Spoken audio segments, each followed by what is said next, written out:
Welcome to Sports Scope, the most influential sports talk show in the nation.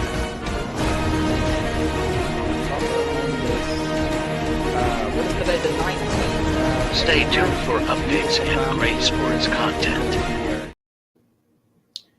Hello, everybody. Welcome to Sports Scope. I'm your host, Robert Butler. Got a great show with you on tonight. Going to discuss this ongoing issue with the Michigan team and the Big Ten and the NCAA. Got a few comments and stuff on that. Got some sound bite on that as well. Keith Engel will be in. Talk a little college football with him. Keith has been pretty spot on with his predictions and analysis. He is really good, folks. He's really good with the college game. He'll be on 30 minutes past the hour. And prior to that, obviously, I'll give you a few thoughts I've had last week's games. A lot of really good college games. Quite frankly, most of them are better than the big games are better than the pro games, be honest with you. But the pros are a lot more popular, so I usually cover them on Mondays and Tuesdays. So let's go ahead and get our first and only break out of the way. We'll hit the ground running here in 49 seconds on Sports Scope. Hello, Sports Scope followers. The program has seen tremendous growth since going 5 days a week. I just wanted to thank everybody for your cash contributions and sharing the program with friends and families. Just a reminder, if you want to contribute to the program, go to the Cash App, the cash sign, and Sports Scope. There are other ways to contribute to the program listed at the bottom of the screen. If you want to advertise on the program, go to sports, that is sports with an S, another S, scope, SKOPE, at gmail.com, just like it's listed at the bottom of the screen. Thank you and enjoy the program. All righty then. Okay, now back to this Michigan story. This guy, Connor, this staffer, in air quotes, this Connor Stallings, who was a staffer, said Jim Harbaugh did not know his photo was published or anything like that of him doing this certain thing, okay? And there was a photo published of this guy at the Central Michigan game getting film on, trying to get film on the Michigan State sideline and whatnot. And since this story, let me just say this, okay? In a nutshell, my very first reaction to this was, this is wildly exaggerated. It seems like that there's some animosity between the other Big Ten coaches and Jim Harbaugh. Then I started seeing the part about this Connor Stallings, going to different venues and taking the camera there rather than just trying to look at it through the game. He's actually, traveling to the other games. I thought maybe there's more to it. Well, now that more has came out, and I mentioned this yesterday, that Michigan has submitted to the Big Ten evidence of other Big Ten schools, Ohio State included, filming their signs and whatnot to their practices. So now I'm coming back full circle to my original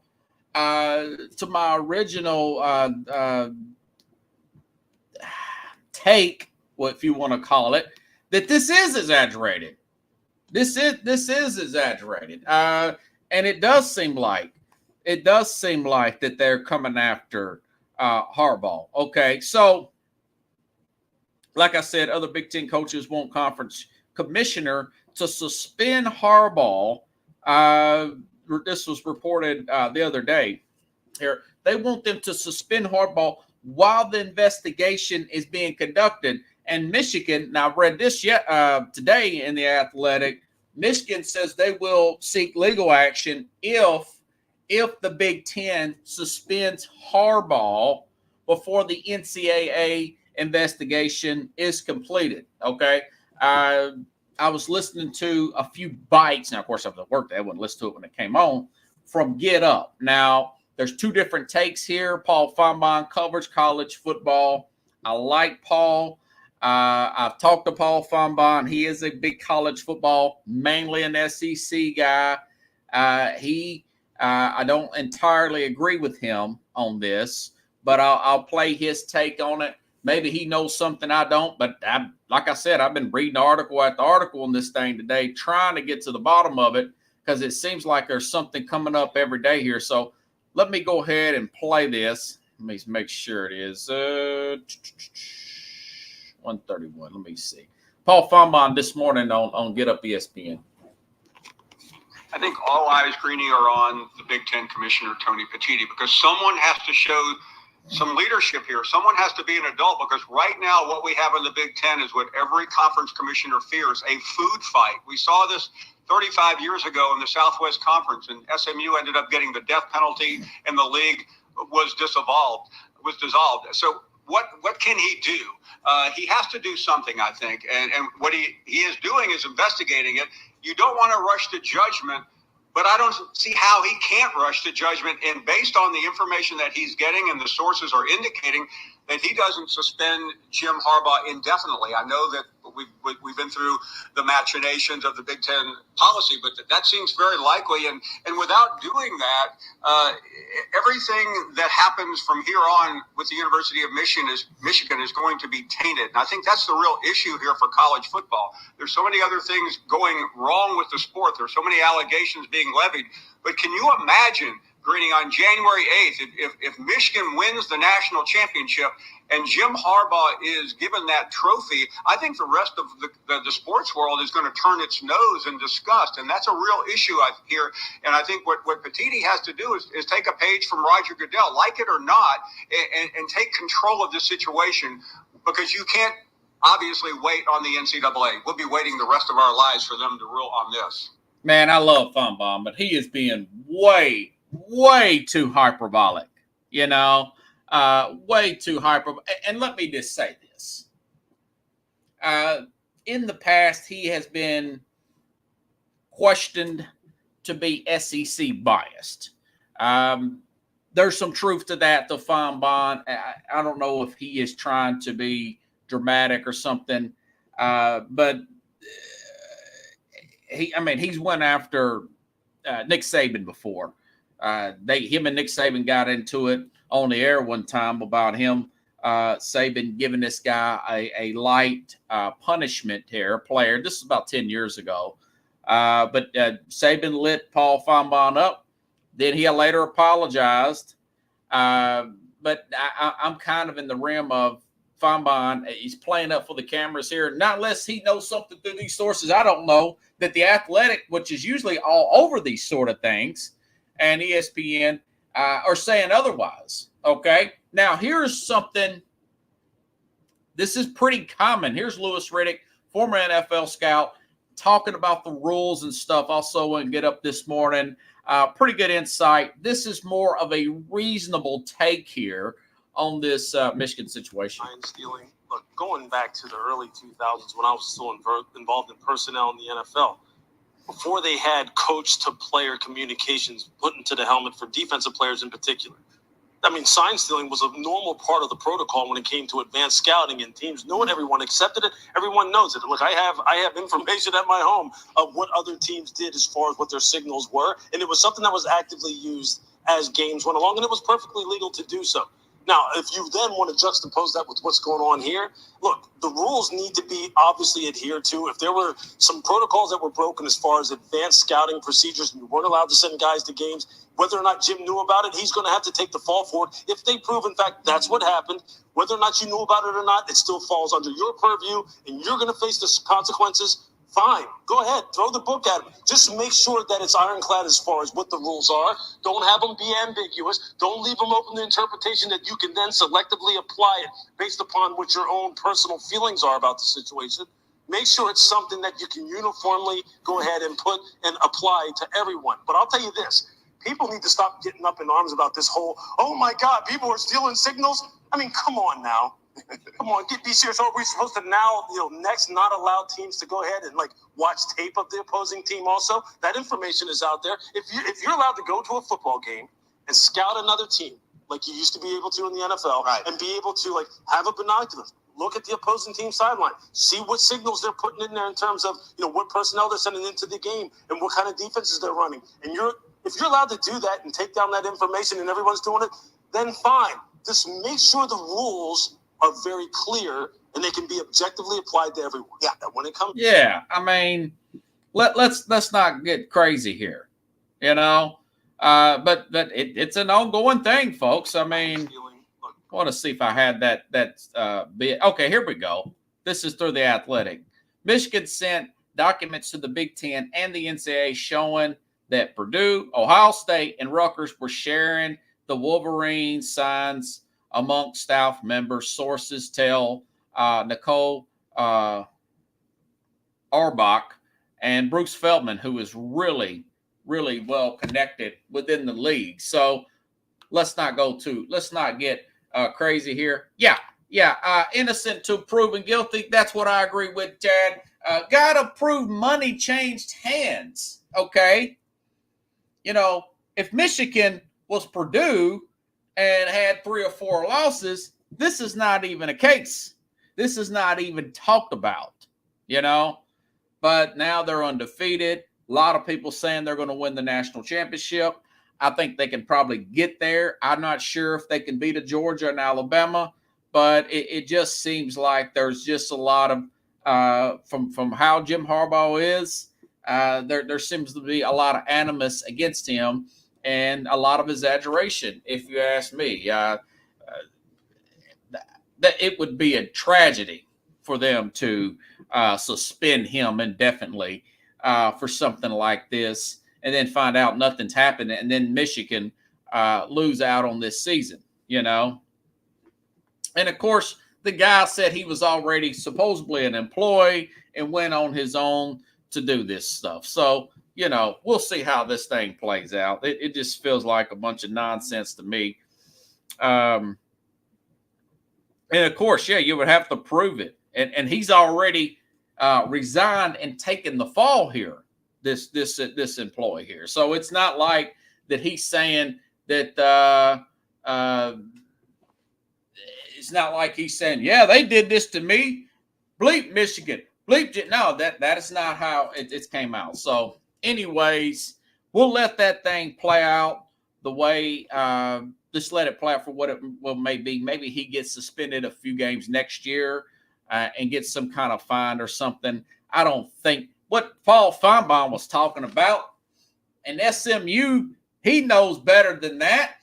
That was a pay for play, major payroll scandal. It was nothing like this. I mean, he is really being dramatic. And quite frankly, it's hurting his credibility, if you ask me, folks. Okay, back to the actual play on the field. Some of the best college football, in my opinion, of the year I saw Saturday night, folks. I recorded 2 games simultaneously.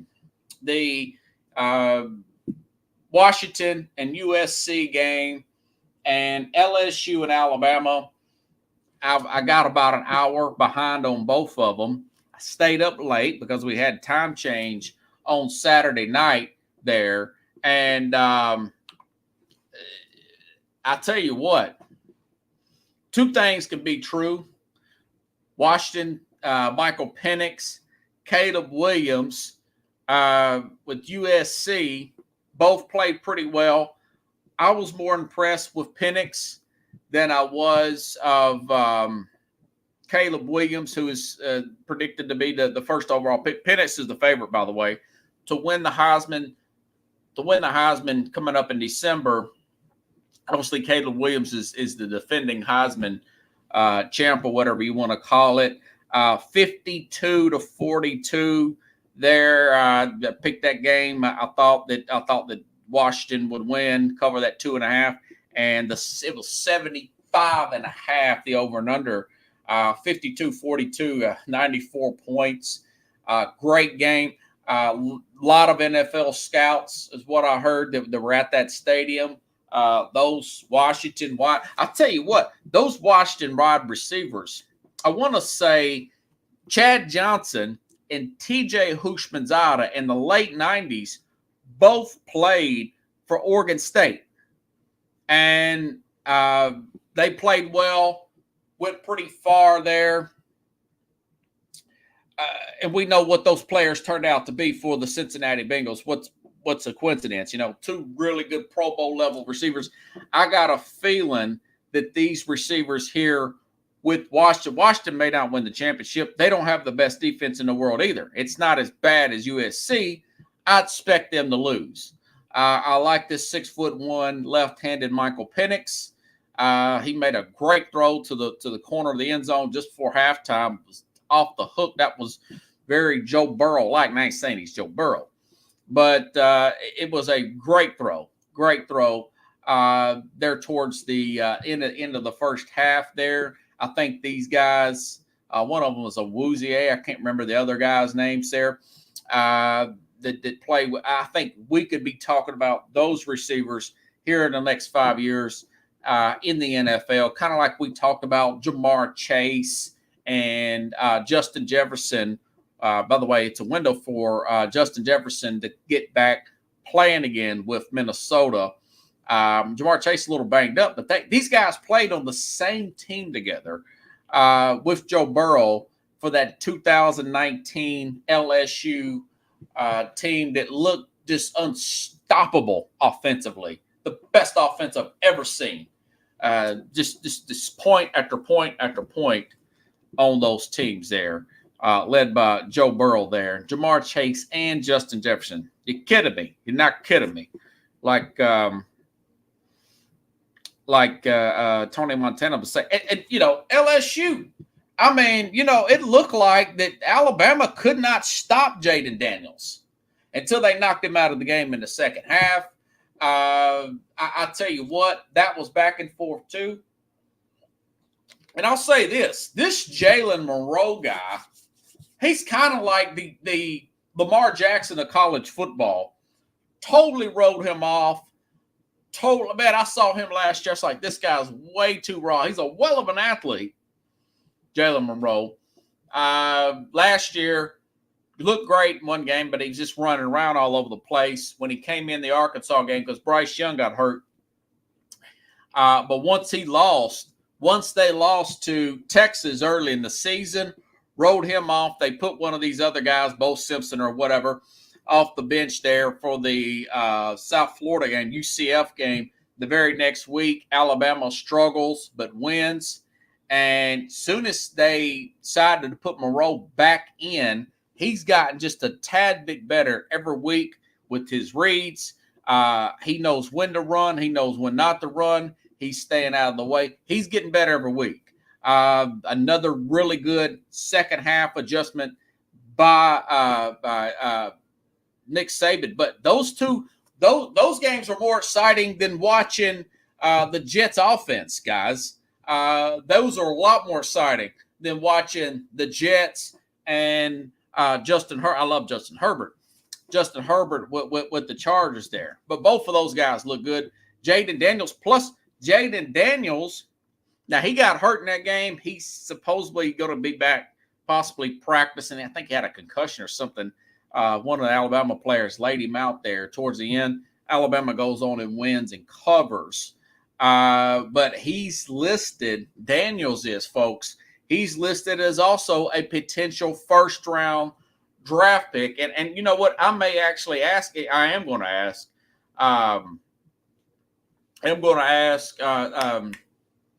Keith Angle here about him coming up here. So Jaden Daniels of LSU, this 2024 NFL draft website I follow here reportedly has a chance to produce 7. Yes, you said it.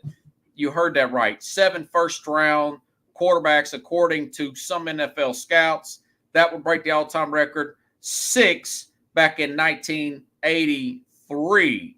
Now, one of these, I think I mentioned this the other day, Schroeder Sanders, all indications are, especially from Deion, that he's going to come back to Colorado. And now, Bo Nix, I'm not in love with Bo Nix. Bo Nix feels like a game manager. I don't think he's a first-round guy. He kind of reminds me of Andy Dalton type of player. Very good game manager, probably a backup in the league. He doesn't look like a first-round talent to me. He'd be a good guy to fill it. He kind of reminds me of Jalen. What's this guy's name? Ritter, the quarterback who's been benched for Atlanta. So I'm not that in love with Bo Nix as much as everybody else. Now McCarthy, Michigan really hadn't played anybody. They got to play Penn State now. I think they'll beat Penn State. That's another thing I got. That's a perfect analogy. Yeah, Stetson Bennett. So Stetson Bennett, there was Desmond Ridder. Thank you, Pickles. Stetson Bennett, he had a great preseason. He's with Sean McVay. Well, he had such a good preseason that they went out and signed Carson Wentz, who's not even been in football this year. The other Red Rifle, except he's actually pretty talented. It's more of a head case with him. I think that Wentz, I've said this for 2 years now, folks. I think Carson Wentz should go see a sports psychologist or something of that nature. But so Bo Nix is not my guy. Now, Daniels, there's still some rawness there with Jaden Daniels, but he's another guy. He was a whole lot better from the first guy we seen under Brian Kelly opening night 2022 last year, folks, against Florida State. Little bit seat of his pants. Now a little bit more polished. He's came a long way since that game last year in this game. And of course, LSU's lost quite a few games, but he is a well of an athlete. Somebody would take a chance on him. I don't know if they're going to do it first round. So I'm not sure if I agree with this list. Now, Caleb Williams, Drake May, especially Drake. Now, Caleb Williams, there's too many comparisons. There's too much hype on him. There's too many comparisons to Pat Mahomes. I don't know if he's that good. I think this is more of a Lincoln Riley type of situation. He does play a lot of backyard ball. We've seen Josh Allen be criticized for that, okay? Now, Drake May looks like a guy closer to a Burrow, can thread the needle, more of a traditional quarterback, does his reads. A lot of people high on him. And again, Michael Penix, he's a combination of a Mark Brunell at sprinkle in a little bit of more of a Mark Brunell. He's not as athletic as a Steve Young per se. And Schroeder Sanders looks like a very talented player as well. Sanders reminds me of not EJ Manuel, that's an insult, of CJ Stroud, who set the world on fire. He set the world on fire this past week against Tampa here. And this whole season, he's got one interception. He's throwing like nobody's business. He's throwing the guys named Tank Dell and Nico Collins, not exactly your world beaters. Dalton Schultz, a pretty decent tight end there. But yeah, so that Schroeder Sanders, dad's in his ear, probably going to come back one more year, play with Travis Hunter, going to have a better offensive line. He might be the number one pick. Now, I would give it some thought because look at all the teams. The Jets are going to need a quarterback. The Giants are going to need a quarterback. Okay. Atlanta, with the two quarterbacks they got, they're going to need a quarterback. That's three right there, folks. Three right there off the top of my head there. Chicago probably would need a quarterback. Okay.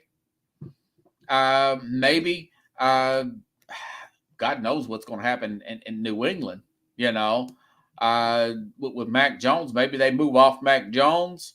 Maybe Belichick moves. If they stay with Belichick, I don't know if they're going to keep Mac Jones. I could see them restarting it and going with the quarterback as well. Okay, so you start to count that up, you're talking 4 or 5 and that's just maybe Seattle goes, maybe Seattle. You saw Geno Smith get destroyed the other day,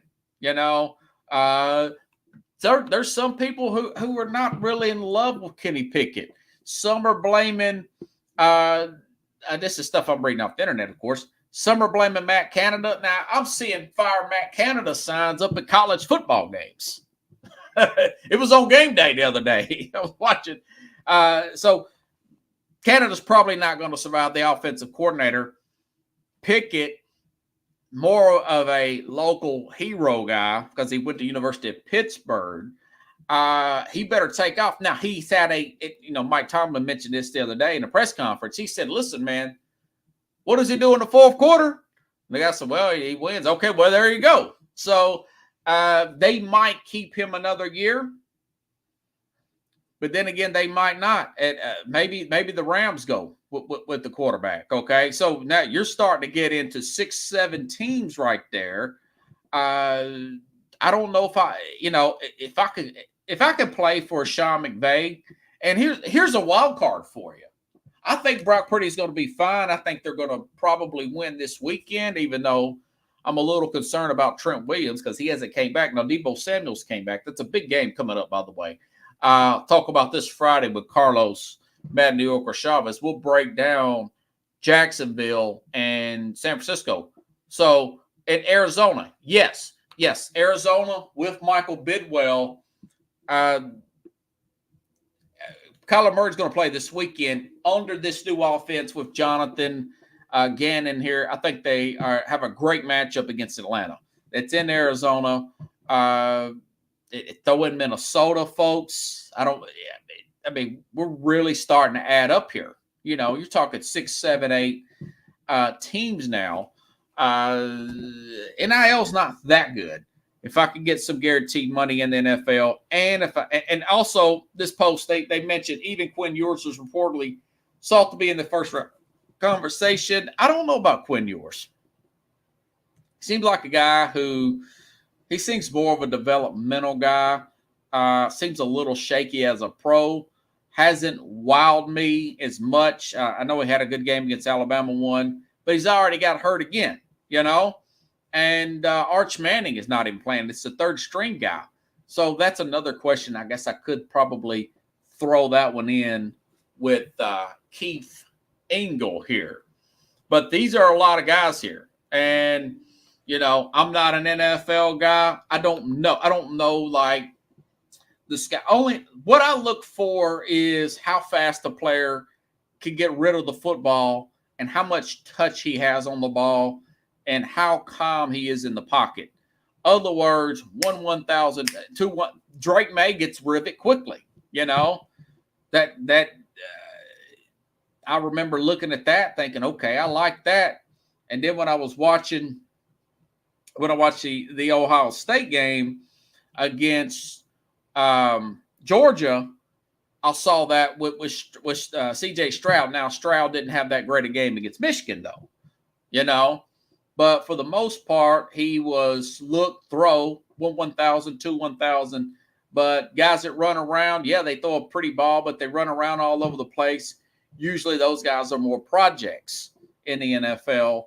Guys that have bad release and mechanics, players can fix that. We saw that with Aaron Rodgers having bad mechanics and getting it squared away. Josh Allen, although he reverts back to bad habits, he's fixed it as well. But I'll say this.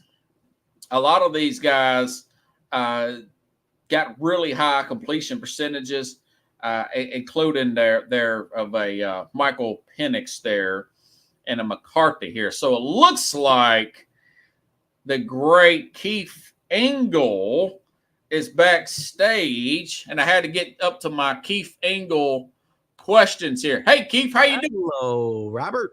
How are you? It's good to have you on the program. Let me ask you this pro question before we get into everything. What's your thoughts, man, on Josh McDaniels getting fired like this? It's really funny the way it went down. I mean, as you probably Isn't it know, always with the Raiders, with anything the Raiders does? yeah, I mean, again,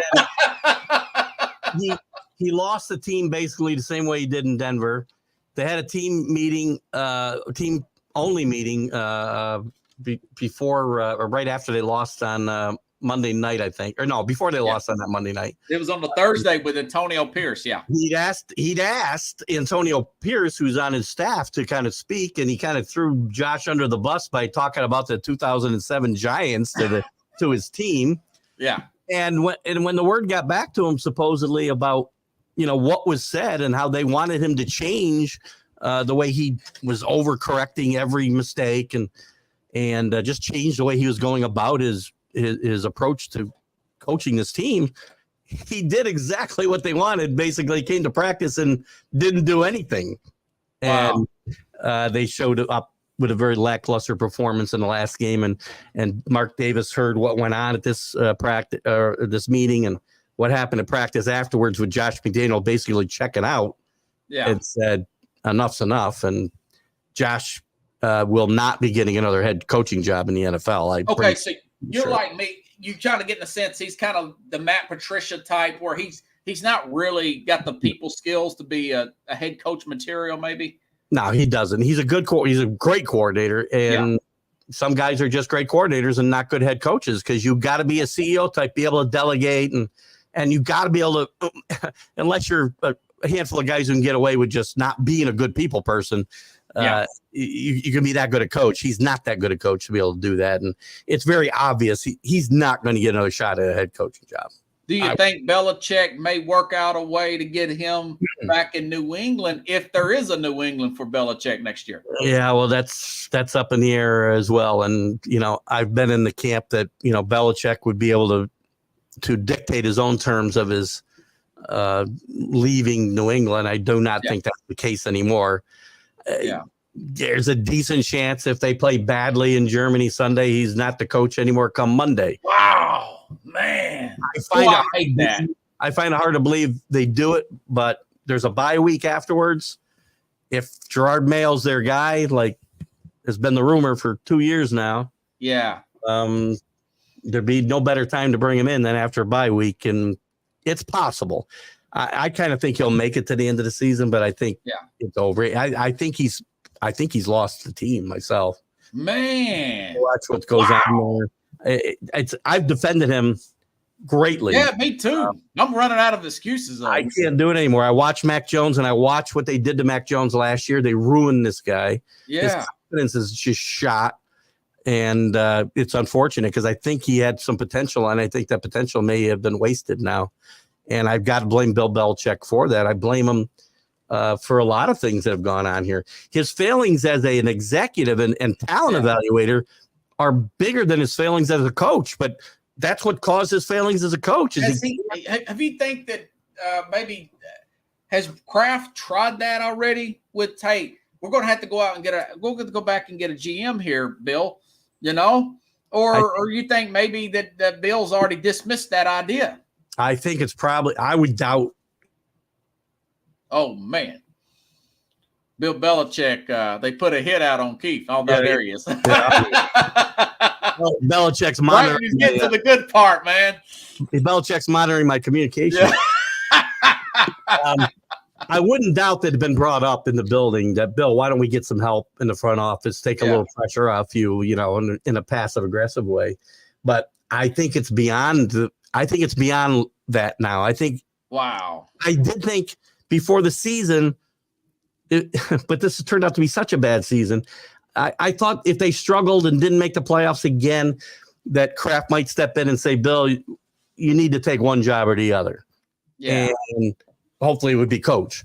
But I think it's past that now. I think we're past the point of no return here. And I never thought we would reach this point. And do you think they'll go after another quarterback, or you think they're going to try with Mac Jones or somebody else? I think they're going to have to move on. When things go bad enough for a guy in a place, he just needs to go somewhere and start over. Yeah. And I think that's going to be the case there. I think you sit and you watch him play, and I watch every minute of every game, and Now They're hard to watch sometimes. he's just waiting for bad stuff to happen. You know, Yeah. he plays well, and it's not all his fault. I mean, he didn't play great Sunday, but they're driving with a chance to tie the game or win the game, and Juju Smith drops the ball and it's intercepted, and that's it. And Mac Jones is a bad guy again.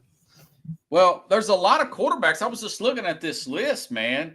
Like J.J. McCartney, not Bo Mix, Michael Penix, Jalen Daniel. Do you see any of those guys being a Patriot, perhaps? Well, they're going to have a high draft pick, so it's going to depend on who's running the show. I mean, Yeah. I'm not a big fan of a lot of these guys coming out Okay. on the next level. I think Michael Penix is a great college quarterback. I'm not so sure he's going to be a great pro quarterback. Well, because he's only 6'1". I'm not even sure about Caleb Williams being a great pro quarterback. I see in Caleb Williams, I see a lot of Mayfield. no, the guy from the team formerly known as the Redskins, who was the number one. Robert Griffin. Robert Griffin III. Oh, wow. I see a lot of that. I see a guy who's going to get beat up. Robert Griffin III was good, but Shanahan beat him up. Yeah, he did. His confidence level just dropped, and that was that. And I see that. I kind of see Caleb Williams like Robert Griffin. Wow. So- What about McCaffrey or who's that? Drake May's big. Every time I see Drake May, he has a good game. I think Drake May's maybe the best guy Okay. heading to the next level. I think he'd be the guy that I'd want if I were drafting early. If he comes out, I would think he's going to come out, but I would think he's the guy who's going to be most ready. But remember, I'm the guy who said Will Levis was the best quarterback in his last Do you draft. think it's Stroud? Um, Now that they've gotten some play. Well, Levis is doing. I was going to get your opinion on Levis. He's had some pretty good games so far. his first game was tremendous. Last week wasn't quite as good, but he was awesome that first day out. 4 touchdowns, no interceptions. Oh yeah. We'll think you see that team play more than I do, but Yeah. I would be shocked if they bring back Tannehill to play. Well, supposedly, no, Vrabel's already said it. This is Will Levis's. You might as well find out what you got here, right? I mean, this is not a team that's going anywhere, so you might as well find out what you got.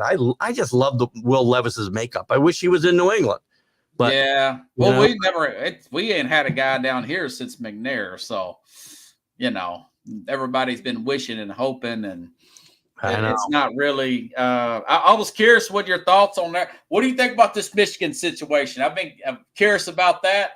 I wanted to ask you that for weeks, but I know you've been a little under the weather last week. Yeah, I had a tough 2.5 or almost 3 weeks, but we're making our way back. Thank you. Good to see you back, brother. I think this is a witch hunt of the highest order against Jim Harbaugh. Okay, it's not just me. I didn't want to put words in your mouth. Same here, Keith.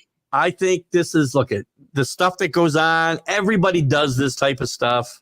You already saw now there's, some other employee of an anonymous guy has given Michigan information about, he was employed by university to steal their signs. Right. This is what happens. And and I had some guys on my show, my college show, say I condone cheating. I don't really condone cheating, but it's what everybody does. Everybody does the same stuff. And for Jim Harbaugh to be singled out here is because people don't like him. He's a great coach, and people don't like who he is. He's really brash. He's like that in the NFL. I get it why people don't like him, but remember Jim Schwartz? Remember he almost got into it with Jim Schwartz? Yeah. I was thinking about that the other day. The handshake thing, yeah. And it wasn't nothing. He whistled over. He's all excited. He slaps him on the back, and Jim Schwartz wants to punch him in the face. So. But you can't deny the guy's a great coach. And, for people to think, well, he's doing something above and beyond. First of all, there's no evidence tying it to Harbaugh. Now, I'm not naive enough to think he didn't know what was going on. I'm sure he did. Now, the guy's taking the hit. He's saying Harbaugh didn't. But we all know that everybody does it.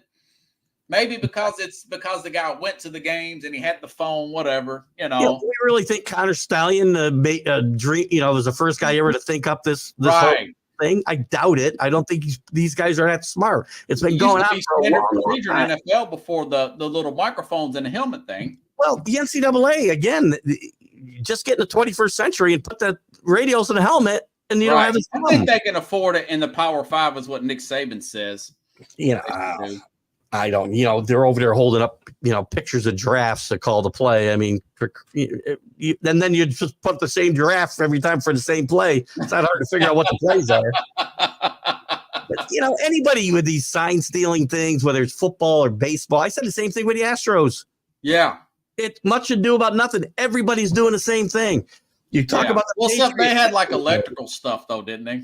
Yeah, so they took it a step trash above. Cans and all that. The Yankees were crying. I'm a Yankee fan, but the Yankees were crying. The Yankees scored about 3 runs in that series, and that isn't because they were stealing your sign. Get over it. And then after they got everything, the heat on them, they went back and won another World Series. Well, Houston did. So it's not like they were. Stuff goes back. Ralph Branco went to his deathbed saying that the Giants stole the signs in 1954 when Bobby. Oh, okay. I wonder why I didn't get that reference. On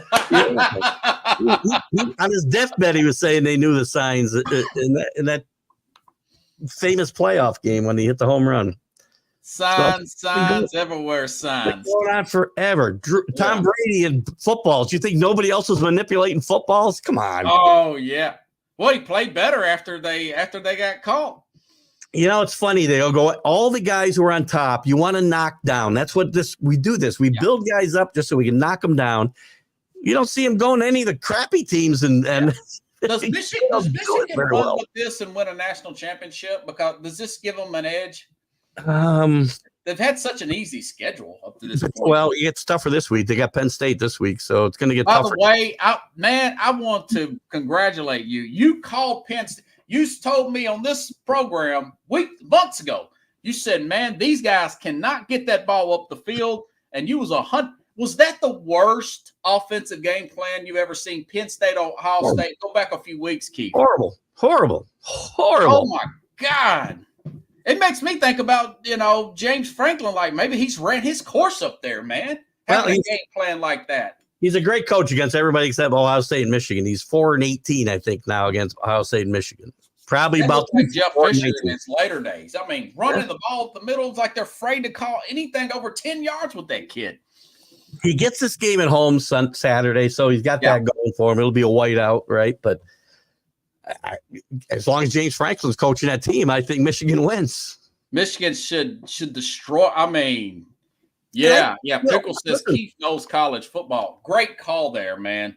Well, thank you. And I do think, to your original question there, I do think that maybe Michigan rallies around this and wins a national championship because, the SEC's been there, and TCU last year, but for the most part, the SEC's been a thorn in, the Big Ten.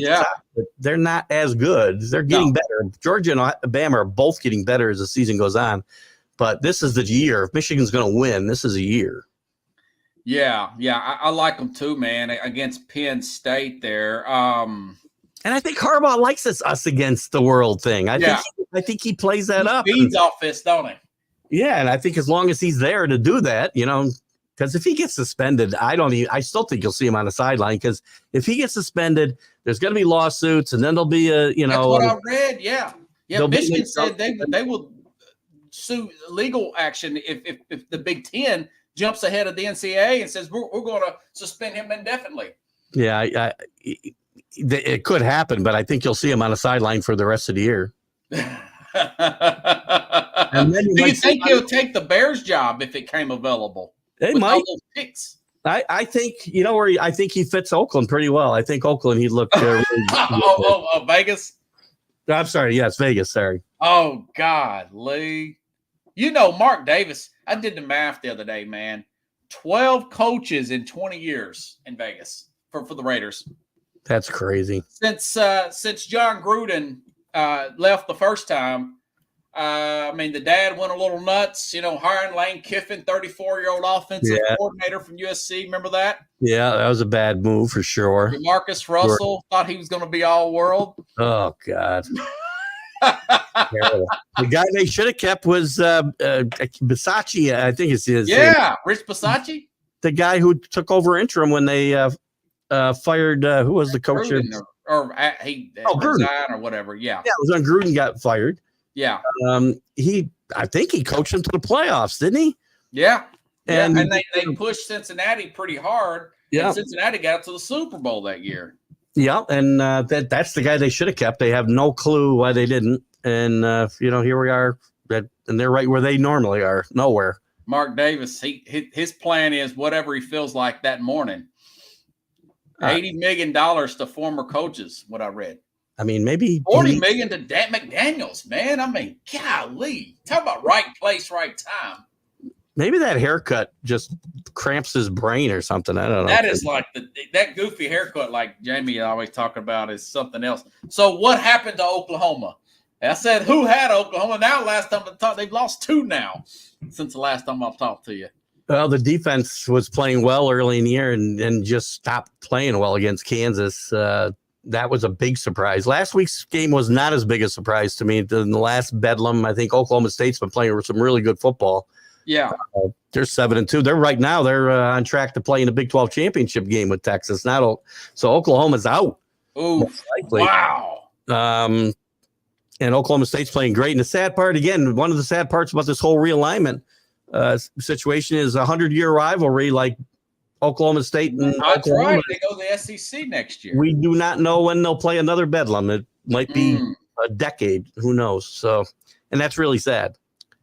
So who are you still favoring Georgia to win the whole thing? I do still think Georgia will win, and I'm going to stick with my three-peat prediction until they get beat. They got to get beat. They've been getting better.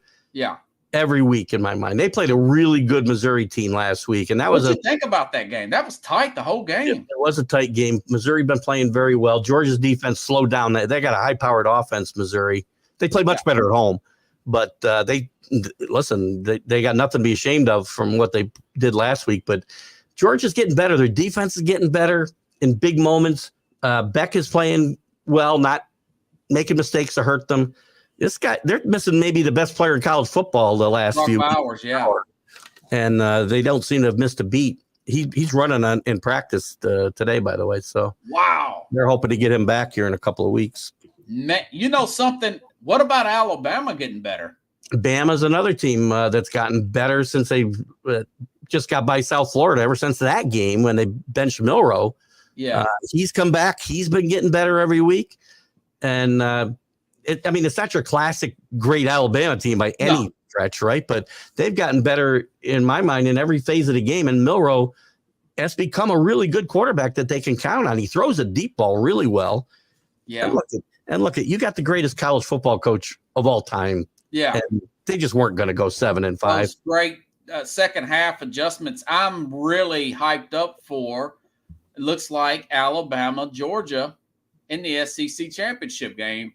Like old times, man. Yeah, there's very little chance that it won't happen because Georgia'd have to lose 2. Alabama'd have to lose 2. That's not happening. So they're going to play. And I mean, Georgia could get beat by Ole Miss this week, but I doubt it. Ole Miss doesn't play well on the road. Lane Kiffin is another guy, a little like Franklin. Can't get that signature win. He can't beat. I think they've topped out. That's a great analogy. Those two. Can't beat Saban, can't beat Kirby Smart. And that's, he's got a great team and he's a good coach, but he just can't get up to that next level. And it's going to be very hard.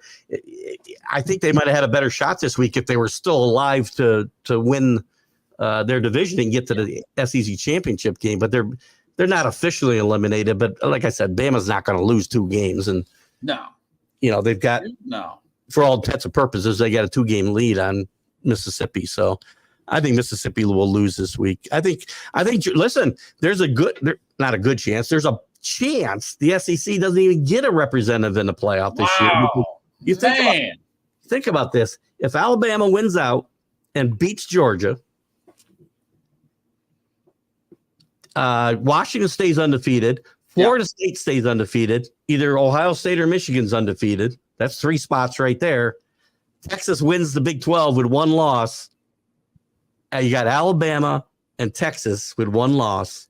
And they beat Alabama. Texas, hey, to me, you got to take Texas. Yeah, but I mean, do you really trust Tech? They got their third string. He beat out Archie Manning though, didn't he? What's up with that? Manning is redshirted, I think now. That's why. He just redshirt. Okay. Yeah, so he's not going to play at all. I just thought he may have just beaten out. Well, maybe that's because he did beat out Manning. I don't know what's the deal there. He's a redshirt freshman. He hasn't played all that well either. But they hope to get Ewers back here in the next week or two. Okay. Which I think they would need. Yeah, but to me, I think it's going to be a great scenario. If you got those 3 undefeated teams, they're obviously in. And for that 4th spot, you got Texas and Alabama both sitting there with one loss. I want to see Alabama. I think Texas is going the other way. You can't trust Texas. You know how they are. I know, but for the committee to take Alabama, which they might, over the team that beat them in the regular season. Who does Texas have any real competition left? Yeah, I think Oklahoma State would have a chance to beat them in the Big 12 championship game. I do. Does Texas have a big game this week or nobody? Texas has. I might be able to find it. They might be off this week. Nah, I think. Hang on, I had the schedule up here. Hold on, I got it. Right No, I got a bunch of them here, but I don't see Texas anywhere. Maybe they are on a bye. Yeah, because I can't. Tennessee, Missouri. Wow, that'll be a good one. SEC. Yeah, I don't see Texas. Sorry, they're not in the SEC yet, you dummy. It's not next year. They got TCU this week, so they got. Okay. Yeah, TCU at TCU. TCU hasn't been very good. Well, TCU beat them last year. They did, but that was a much different TCU team. This team's 4-5 and lost to Colorado. So, yeah. Does Florida State, do they surprise people and maybe come out of nowhere and win? They've been tested, you know. They got a chance. I think they'll make the playoffs.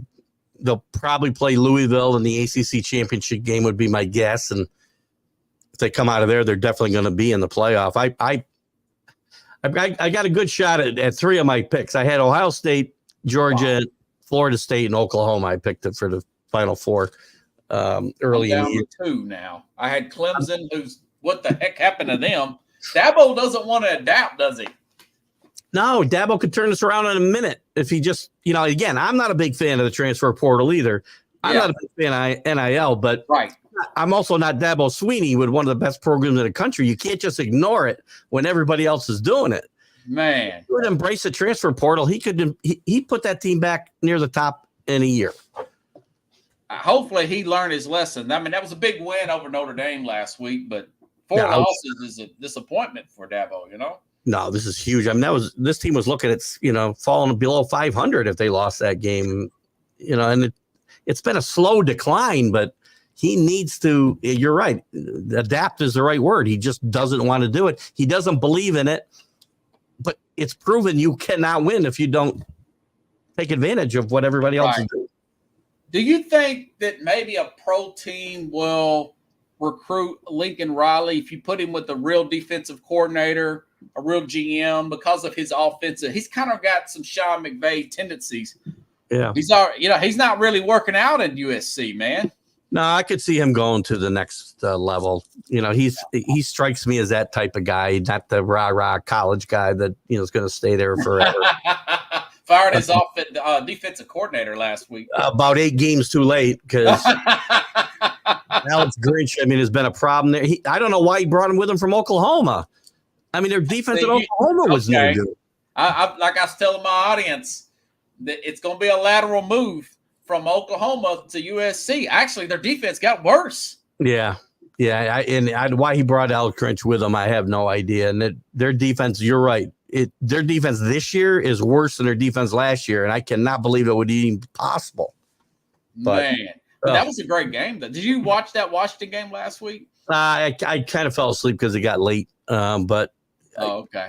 They're unfortunately those Pac-12 after dark games are a little tough for me. But Washington hasn't played that great. But go to USC, it's a great win. Still, I mean, it's not like it's you're playing one of the bottom feeders. But Washington's struggled a bit since the Oregon game. Their defense is suspect. I like their running back though. Boy, he's a beast too.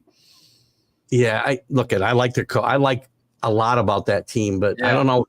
Just since that Oregon game, they seem to be missing something. They've gotten pushed by a couple teams they shouldn't have, and they got a tough game at home against Utah this week. Utah. This could be a letdown game for them. It could be. They better not. I think Utah will keep this game close, and I don't think they'll get run out of the building like they did against Oregon a couple of weeks ago. They sure did, man. Yeah, because that was off their big win against USC the week after that with Utah. Yeah. Listen, they got a really good defense, but their offense is just not keeping up with them. I read that those receivers, they've got 3 potential first-round picks at wide receiver. Does it kind of remind you of that Oregon State team that had TJ Houshmandzadeh and Chad Johnson? Yeah. We're going to be talking about these guys 5 years from now. Like, man, they played together like Jamar Chase and Justin Jefferson. Yeah, you remember that. When, you think back, Jamar Chase was the name, and Justin Jefferson, hardly anybody, we knew he was going to be a good player. Yeah. But he might be better than Jamar Chase. Yeah. Well, that's true. He's a bigger player, but Chase has got Burrow throwing him the ball, and he's got a lot of numbers. They're definitely both great players. I mean, I don't know. What is Jefferson out for the year? No, his window is coming. He's supposed to come back now, and I don't know, man. It's a lot of quarterbacks. So you're right. Maybe it is a lot of hype on these quarterbacks, and they may not turn out to be nothing. This could be a Vince Young and Matt Leinart type of thing. We get fooled. You just never know, because there's a lot of guys who are great college quarterbacks, and that's okay. They just can't play in the next level. Tim Tebow's maybe the greatest college player of all time, but not a great pro player. That's not a knock on Tim Tebow. Yeah.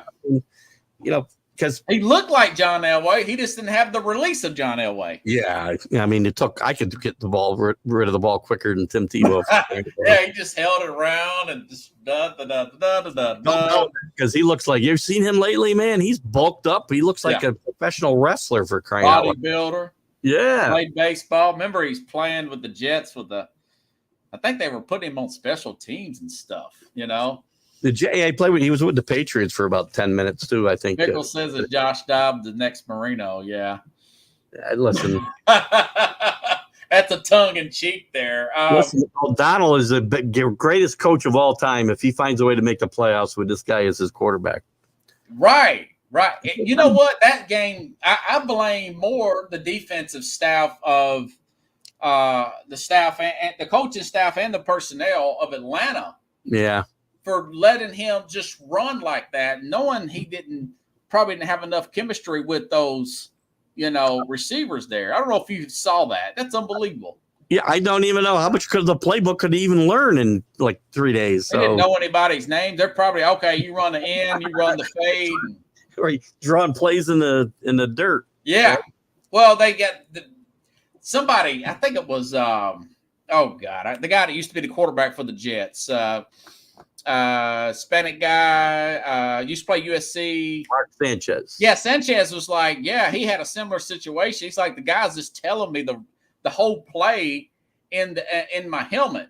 Yeah. And one of his stops, and I'm thinking that's probably what McDonald was telling Dobbs.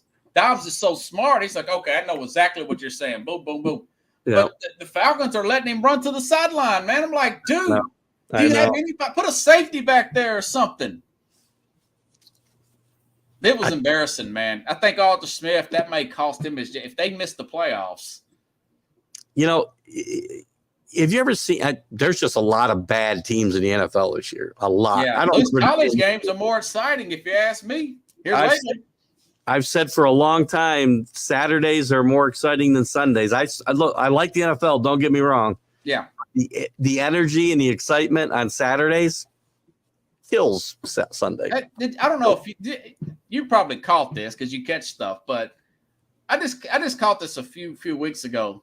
The band plays after like every play in some of these games.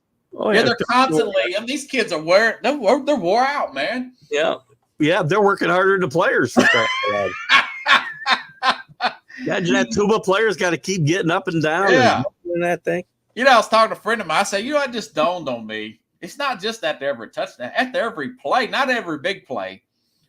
3-yard run, blah, blah, blah, blah, blah, blah, blah. Yeah. You can feel, you watch these big games, not even some of the games that aren't even the biggest games, right? Right. But the atmosphere on the college campus is just so much different than the NFL. It's like, I love it. I've had more luck with the college games here lately. I can't wait to see Missouri and Tennessee. 1-point game. There's some good games this week. You got Utah, Washington. We talked about. We got Tennessee, Missouri. We got Ole Miss and Georgia. Ole Miss, Georgia. Yeah, Penn State, Michigan. But, yeah, Miami, Florida State, which at one point would have been a huge game. Who do they play in Louisville? Miami's playing Florida State. Miami, yeah. Oh man, 20 years ago, that was huge. That would have been an off the chart game. But. Yeah, 8 p.m. Eastern there. So, have your times changed on your shows? A little bit Friday morning. We've moved the Are You Serious show from 8 o'clock to 9 o'clock. Okay, that's right. Yeah. And the rest is the same. Sunday, Stream of Consciousness is 8:30. The College Football Huddle is at 7 o'clock on Wednesdays. Yes. Major League Baseball update at 3 o'clock on Fridays. Any baseball news? Any major free agent predictions that my audience may know? I am going to actually this Friday. We're going to go through the top free agents. I haven't really taken a look that much. Okay. Yeah, still got some time, don't we? Here's the big one I'll give you: is Ohtani will sign with the San Francisco Giants. Wow. Not the LA Dodgers? Nope. I think it'll be the Giants. The big news in baseball today, Ron Washington gets hired by the Angels today. Ron Washington. Boy, he's going to live forever, ain't he? Yeah, he managed Texas to back-to-back World Series, if you remember, a few years back, and gets another chance. He had some problems with substance abuse, and that's why he Yeah, I remember Ron and Bruce Bochy, man, winning with two different teams like that. Yeah. Good manager. Yeah, and Dusty Baker leaving. Yeah, and Craig Counsell kind of left the Mets fans in the dirt when it looked like the Mets were going to sign him, and all of a sudden he goes and signs with the Cubs. So, oh man, yeah. I was telling Carlos, man, New Yorker, I said, listen, man, they got to get back to the basics up there. Try to build up the farm system, do it the right way in the Mets. Be patient, then add your free agents. He act like he didn't want to hear that. No, he wants something more. Everything's microwave up there, Teams got to start. Look at the teams that have done well. Look what the Diamondbacks have done and the Orioles have done, and how they built these teams. Yeah, not every. That's why even I'm not. The Yankees dynasty was built from within. Rivera, Jeter. Exactly. They brought in pieces like O'Neill and stuff to fill in around these guys, but the core four, and I'll make it the core five actually myself, because they like to leave Bernie out of that, but Bernie's a big part of that. He's the core guy, wasn't he? The center fielder, Bernie Williams. The guy it was Mo, Pettit, Posada, and Jeter were the core four they talked about. So yeah, there you go. They'd leave Williams out of that conversation, which I think is unfair to Bernie, because he was as important to that team as most of those guys. So yeah. Well, he didn't have the star. Well, I don't know. They always talked about him playing instruments and stuff. Wouldn't he play the guitar or something? Oh yeah, he's a jazz guitarist. Yeah. Well, Keith Engel, everybody. I appreciate it, Keith, man. And like I said, I always revert back to your football college. But you are the man in college. Some days. Some days. I appreciate it, buddy. Always happy to come on, Robert. Hey, I'll see you probably for a quick second on Sunday. I'll tag you in. See you, buddy. All right, everybody. I will see you all tomorrow. I'll see you all tomorrow. Same time, same place. We'll go over the points against the spread. I can tell you, I'm going to probably vent about that Atlanta game. I ain't going to let that one go. But, and whatever's going on between now and then, maybe do some previews. Of course, Friday, Carlos, Mad New Yorker Chavez. So have a good night, everybody. I'll see you tomorrow. Same time, same place here on Sports.